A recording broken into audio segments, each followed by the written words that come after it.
Have you ever had this feeling, maybe you're just walking down the street or sitting in a crowded conference room where you suddenly realize you are performing a version of yourself that is slightly out of tune with reality? Oh, yeah, like you're just playing a character. Exactly. You're wearing the right clothes, you're saying the right things, and nodding at the right times.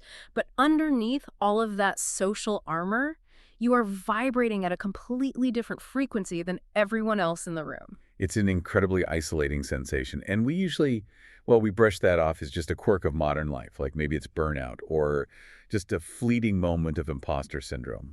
We treat it as this individual glitch. Right.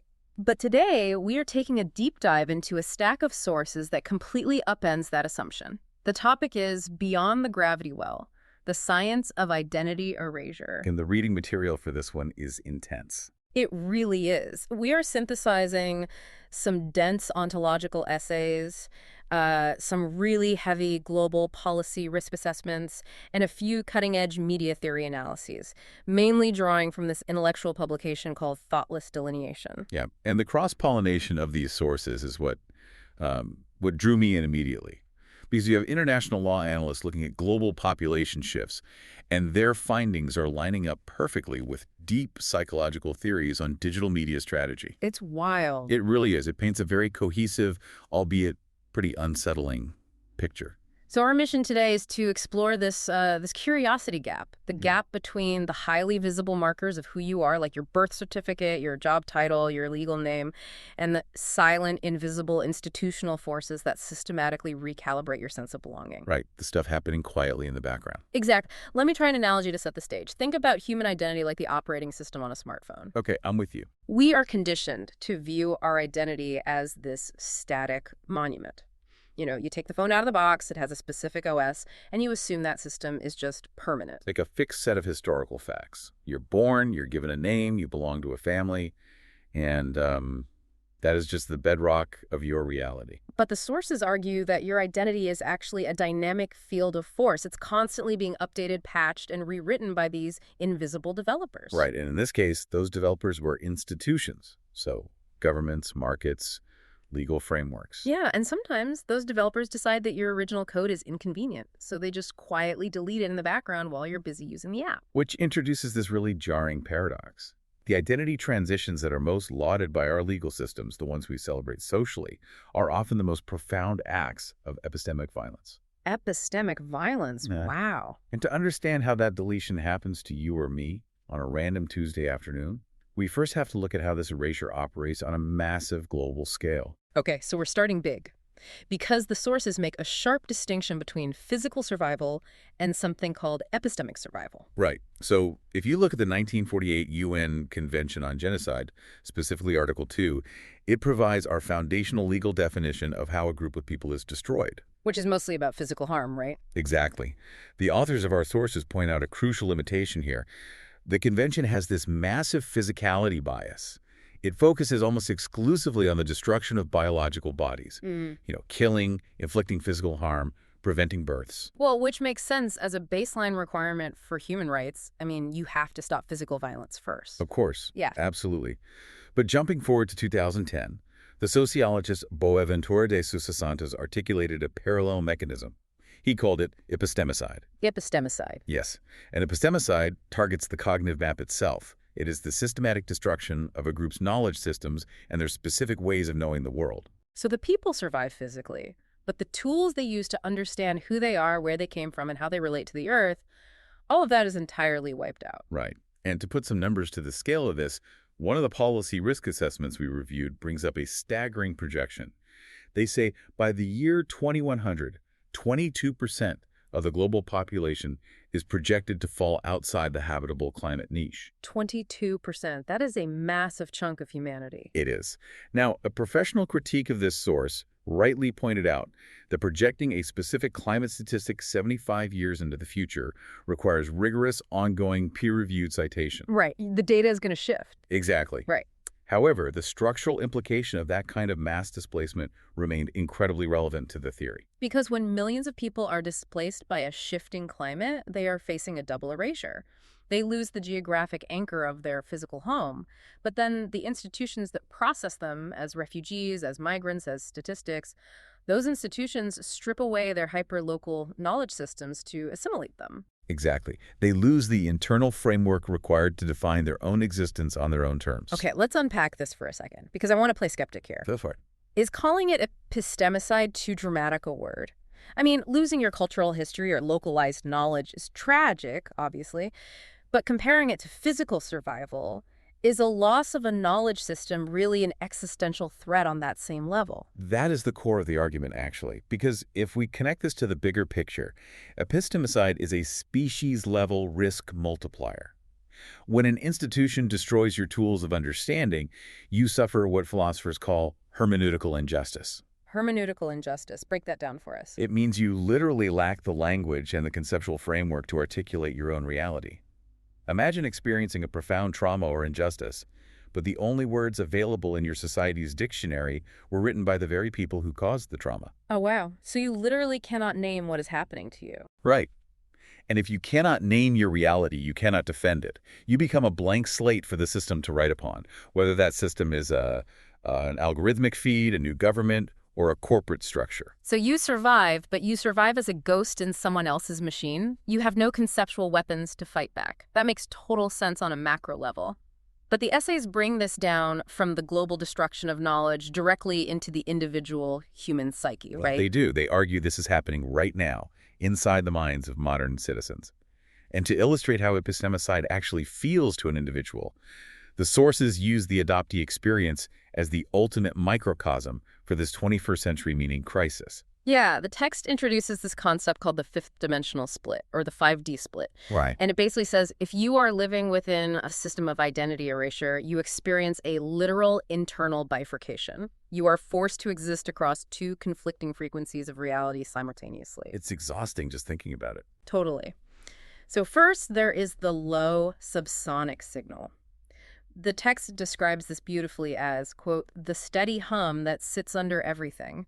This is your biological origin. It's ancient, it's embodied, and it exerts a physical pressure on you. It's the biological truth of your genetics and your physical lineage, operating entirely independently of your conscious memory or, your spoken language. And then layered directly on top of that subsonic hum is the high adaptive frequency. This is your socially constructed identity, the persona assigned to you by your parents, by legal documents, by society. It's a high-frequency performance of stability, really, designed to fit perfectly into the existing social scaffolding. Let me use an analogy that really clicked for me while reading this. Imagine you're forced to walk around every single day listening to a highly compressed, slightly teeny MP3 audio file through a pair of earbuds. That's your adaptive frequency. That's your job title, your social media presence, your polite dinner party conversation. That is the tune you have to dance to. But beneath your feet, vibrating through the actual floorboards of the building, is a heavy, live, subsonic bass line. Oh, I love that. You can't hear the bass line with your ears, but your bones feel it. Your stomach feels it. That is the perfect way to describe the ontological dissonance of the 5D split. Performing socially to the MP3 while physically vibrating with the subsonic hum of your actual origin. Yeah. And living in that state is physically and psychologically exhausting. Now, I need to pause here for a second because we have to address something critical with you, the listener. The publication Thoughtless Delineation uses some highly charged socio-political examples to drive this point home. They do. They refer to the modern adoption industry as an adoption machine driven by institutional secrecy. Yeah, and they even draw parallels to things like the Epstein files as examples of high-level systems hiding the names and histories of vulnerable people. And we need to explicitly state that we are strictly impartially reporting on the sociological claims made by the authors here. Exactly. We are not taking sides, we aren't condemning any institutions, and we aren't endorsing these specific political viewpoints. Right. We are just fascinated by the underlying mechanics of their argument regarding how secrecy operates. Because the mechanics are what matter here. The authors are analyzing how power structures engineer silence. They're suggesting that the secrecy surrounding biological origins and closed adoptions is just the most visible example of a much broader institutional habit. This habit of erasing complex histories to create compliant citizens. Exactly. So if we are all walking around listening to this MP3, performing this high adaptive frequency, what happens when the earbuds short out? Like, what happens when the battery dies and the music stops, but that heavy bass line is still shaking the floor? Well, the sources call this the identity gravity well. You see, Your adaptive frequency, that socially constructed self, is not a permanent structure. It requires constant external scaffolding to stay upright. Like your career, your relationships. Yes, you need the job, you need the family structure, the societal validation to keep the MP3 playing. But eventually, through aging, maybe a sudden trauma, a divorce, a career collapse, or discovering a hidden family truth, that scaffolding fails. And when it fails, the floor just gives way. The adaptive frequency can no longer hold the immense accumulated weight of that subsonic truth, and the individual hits the gravity well. They're pulled violently back into the reality of their origins. The constructed self just collapses. And risk analysts take this phenomenon incredibly seriously. In their taxonomy of existential threats, institutional identity erasure is given a severity score of 5.5 and a likelihood score of 4.5 Wait, out of what? out of a 6-point scale. So this is highly probable. Very. This isn't just a fringe philosophical thought experiment. It is a highly probable, critically severe event that destabilizes the core of a human being. The texts refer to this collapse as the rupture of reunion. So what does this all mean for the listener? I mean, is falling into this gravity well always a tragedy? Well, it's a traumatic sudden awakening. But the real insight here is that we only view this collapse as a crisis because modern institutions have stripped away all the rituals required to integrate biological truth into our daily lives. Right, because historically, societies had profound communal rituals for integrating the unknown. They honored ancestry, they had ways of processing sudden trauma. You weren't expected to handle a massive paradigm shift in isolation. But modern bureaucratic systems don't want the complexity of ritual. They just want compliance. So when your constructed identity shatters, there is no societal safety net. You're left entirely alone in a profound crisis of meaning. Lacking those hermeneutical tools to even explain what just happened to your life. Which begs the question, why is there no safety net? And the sources do not pull any punches here. They argue that this lack of ritual, this engineered silence, isn't a glitch in the system. It is the system's primary output. Right. They map out what they call the architecture of silence. This is the invisible, legal, and social framework where, as the text states, names are present and then deliberately obscured. The mechanism of how a system engineers that silence is honestly chilling. The sources outline two specific tools, the weaponization of inverted maternal grief and financial blackmail. Yeah. Let's look at how inverted maternal grief operates. The theory suggests that institutions frame the individual search for their biological origins or their deeper truth as an act of betrayal against their socially constructed caregivers or their community. It creates this awful psychological trap. If an adoptee goes looking for their biological roots, the system tells them they are hurting the people who raised them. It weaponizes the grief or insecurity of the adoptive family to make the individual feel overwhelming guilt for simply wanting to know the baseline facts of their own existence. It turns the pursuit of truth into a moral failing, and then the financial blackmail aspect reinforces it by tying the individual's economic security, their inheritance or their social standing, to their strict compliance with the constructed narrative. If you rock the boat, you lose your funding. The broader application of this is that the architecture of silence is designed to turn the individual into a blank slate. A blank slate has no complex history, no ancestral grievances, no deep-rooted community ties. Which makes them incredibly easy to manage, easy to market to, and easy to govern. And that brings us directly into the media theory sources. Because the data here is wild, there is currently a 91% increase in demand for investigative cultural journalism and what they categorize as vulnerable storytelling. And that shift in media consumption tells us something vital about the psychological state of the public right now. The era of centralized algorithmic general news is just collapsing under its own weight. People are waking up to the architecture of silence. They realize their attention is being mined, they are surrounded by this commoditized AI slop, and they are sick of the MP3 playing in their ears. They desperately crave the subsonic signal. Exactly. They want authenticity, which is why audiences are flocking to creators and journalists who expose institutional silences. People are feeling the 5D split in their own lives.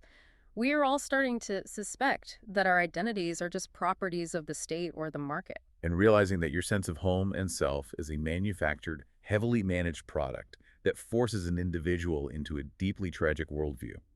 When you finally see the architecture of silence operating around you, the natural response is intense cynicism. You realize the system is a weaponized machine designed to erase your complexity. You'd be crazy not to be angry. But the sources don't leave us stranded in that anger, thankfully. They provide a psychological roadmap out of it. Yeah, they map the evolution of human awareness through three distinct rooms. The first room is the pre-tragic stage. This is the naive sincerity phase. And You believe the rescue narratives the institutions feed you. You believe the legal system always functions as intended, the world is uncomplicatedly safe, and the MP3 playing in your ears is the only music that exists. right. But then the floor gives way, you hit the gravity well, and you enter the second room, which is the tragic stage. This is the rupture. You realize the system manufactures silence. This room is defined by cynicism, estrangement, and a pervasive feeling that life is fundamentally broken by institutional suffering. And honestly, reading between the lines of the sociological data, it seems like a massive portion of our society is currently stuck in room two. They're permanently cynical. Why do people get trapped there? Well, because the rupture is incredibly painful, and cynical detachment feels much safer than vulnerability. If you believe everything's a weaponized machine, you can't be tricked again. But staying in the tragic room requires you to sever yourself from joy and connection. So the goal, according to the sources, is to make the leap into the third room, the post-tragic stage. Now, this isn't a regression back to the naive optimism of the first rumor. You don't just forget what the machine does. No, you retain full awareness of the architecture of silence. Mm. But the post-tragic stage is characterized by radical hope and post-tragic devotion. It is the conscious choice to actively participate in the elemental joy of living despite the rupture. And the mechanism they offer for how to actually live in this post-tragic room is easily my favorite concept from the entire stack of research. They call it mush fake. Oh, mush fake is a brilliant piece of terminology. It refers to a hybrid agentive authority. Okay, let's make that concrete, because hybrid agentive authority sounds like something you need a PhD to use.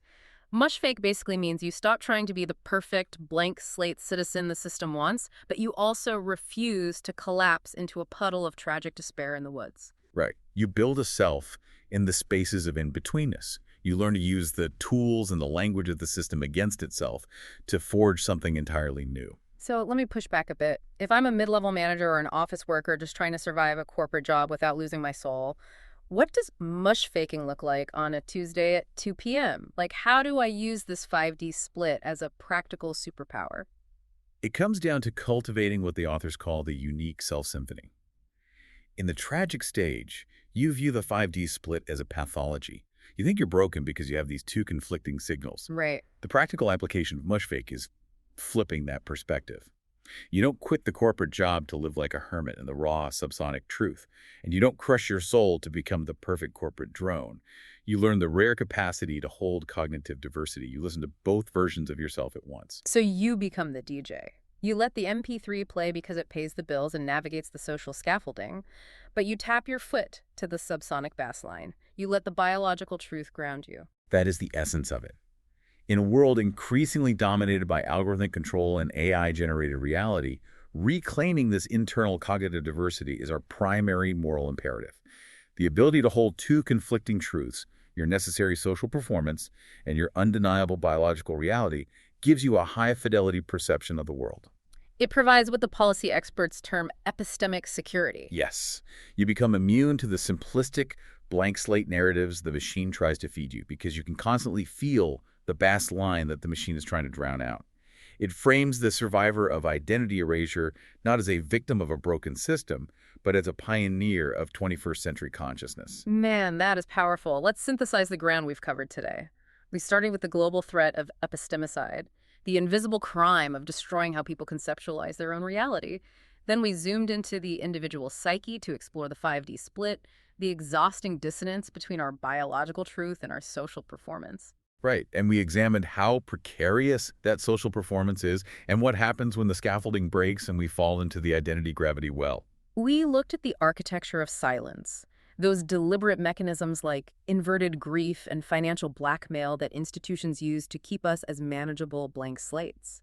And finally, we found a way out of the tragic room into post-tragic consciousness, using the superpower of mush fake to conduct our own unique self-symphony. And if we connect this directly to you, the listener, the ultimate takeaway is profound. As inherited purposes, traditional career paths, and historical institutional meanings collapse around us in real time, we are all, in some sense, becoming refugees of our own history. You do not have to be an adoptee to feel the intense dissonance of the modern meaning crisis. You just have to be a person trying to navigate a world that desperately wants to compress your complex, messy soul into a manageable MP3 file. Exactly. We are all dealing with the tension between our authentic subsonic origins and the adaptive frequency required to survive in modern society. So we want to leave you with a lingering thought experiment, something to take with you on your commute or your walk or wherever you are right now. We know the institutions around us have given us no rituals to hear that subsonic hum. The silence is engineered. So you have to create your own ritual. It's crucial. Ask yourself, if your entire adaptive frequency, your job title, your social media presence, your carefully curated legal documents, the operating system you present to the world was suddenly wiped away tomorrow by a systemic collapse, what specific unspoken knowledge from your subsonic signal would you rely on to prove to yourself that you actually exist? It is the ultimate test of your epistemic security. Until next time, keep listening for the baseline.